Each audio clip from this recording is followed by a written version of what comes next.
Hello, good morning mga kakalas. So, namalingki ako ngayong umaga. So, medyo malamig pa ngayon. Malamig dito sa Taiwan. So, nakabili ako ng kamuting kahoy.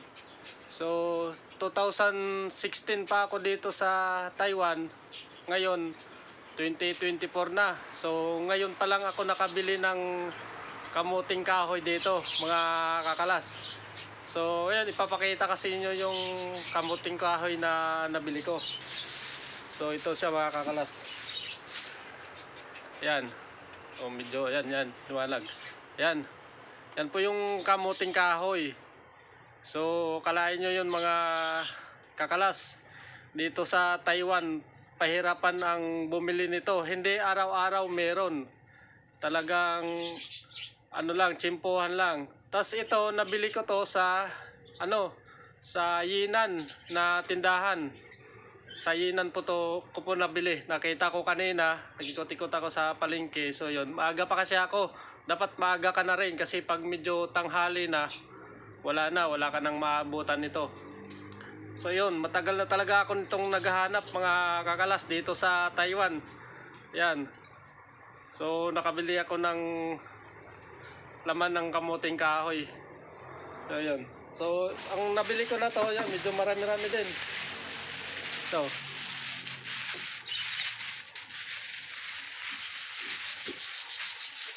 yan. So nabili ko to sa halagang 250 NT dito sa Taiwan. Yan. So lalagayin ko to mga kakalas. Ang pagluto ko nito ay ginataan. Gagataan ko to para malinamnam siya mga kakalas. So ayun, babalatan ko muna to. Hindi na po ako magbibideo sa pagbabalat nito kasi mga basic lang naman to mga kakalas. So babalatan ko to, tapos mamaya pagtapos yun ng balat, papakita ko sa inyo kung paano siya ihanda sa pagluto mga kakalas. So abangan nyo na lang mga kakalas. Babalatan ko muna ito. Yun mga kakalas.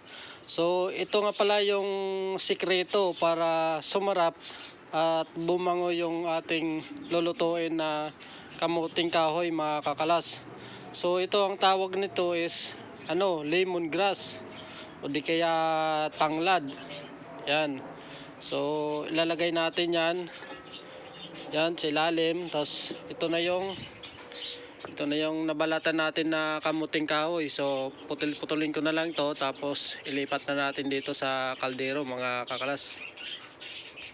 So yun mga kakalas, ito na po yung gata na ilalagay natin dito sa kamuting kahoy.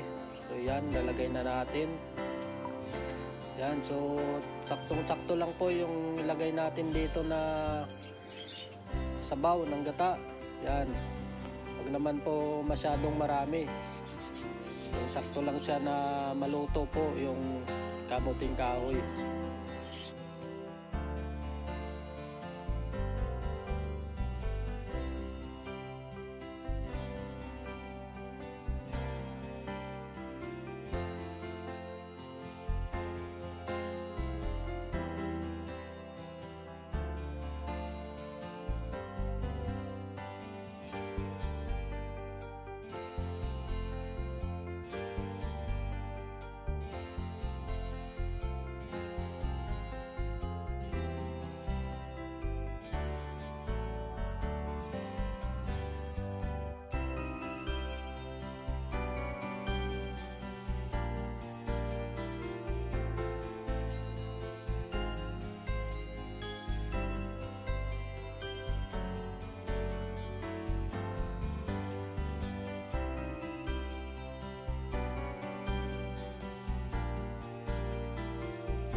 Yun mga kakalas, so ito na po yung kamuting kahoy na niloto ko.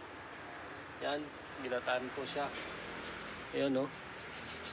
So, pinatuyo ko para yung tubig hindi ano, tawag nito, para maganda siya, sa masarap.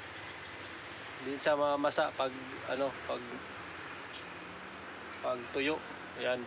So, luto na to mga kakalas. Pinapalamig ko lang konti. So, tikman natin.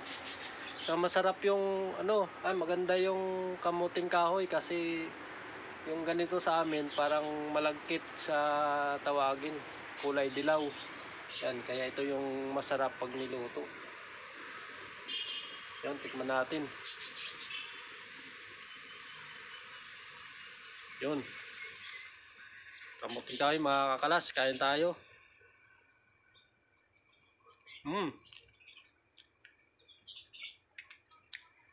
Masarap. Malinamnam. Pag mga ganitong dilaw na kamuting kahoy, masarap talaga to mga kakalas. Yun, oh. Lambot. Sarap talaga, malinamnam. Sabayan pa ng lemongrass na nilagay natin na pangpabango mga kakalas. Yun, at taka asin lang, konting asin, yan. Para medyo may lasa. Sarap siya.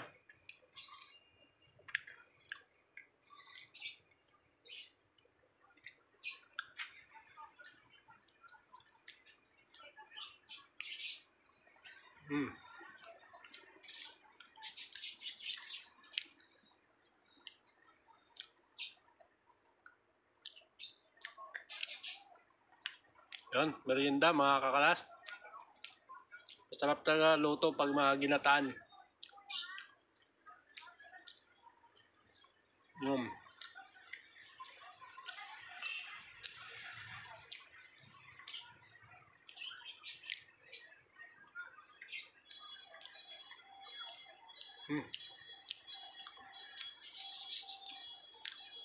Lalo mga kakalas.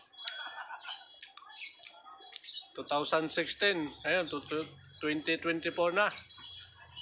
Ayun lang ako nakapagluto nitong ano, ginataang kamuting kahoy dito sa Taiwan. Ngayon lang ako nakabili.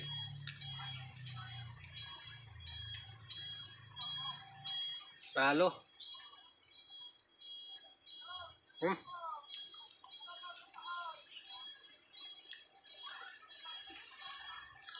So yung gitna niya, yung may ano siya sa gitna, yung tawag nito, ugat.